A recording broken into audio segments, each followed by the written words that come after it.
I cleaned so many chitlins in my lifetime that I told myself if I ever get old enough to say no, I will never clean chitlins again. But well, you know, you asked me early on if you feel like Dad and those did the best they could, or could they have done better?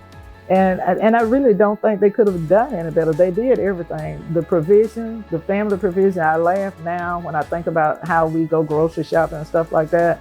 And we just didn't go grocery shopping. All of our groceries came in through Daddy's ingenuity.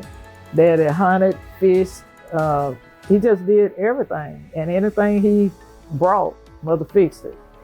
Chitlins were one of those things. When I think about what chitlins cost today, I'm thinking they ought to be shamed. Whoever they are ought to be shamed. Because Daddy used to go down to, they call it the slaughterhouse, and buy chitlins. Chitlins were 50 cents a pound, fully loaded. Daddy would bring those chitlins home, and most of the time, I don't know how many pounds he would bring, looked at me like it was 50, but he would bring those chitlins home, and we would have to clean them. And I mean, chitlins is just, you know, chitlins are just guts. And the inside is what has to come outside. And we had to clean those. And when you think about it like that, in my mind, you shouldn't want to eat them. But a lot of people like them.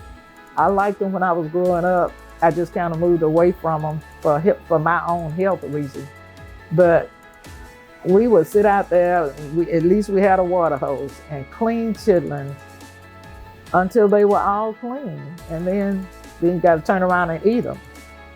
And I'm glad that's not the case today, because I'm not sure that I could eat them after cleaning them and you know, seeing, you know, what used to be on the inside. So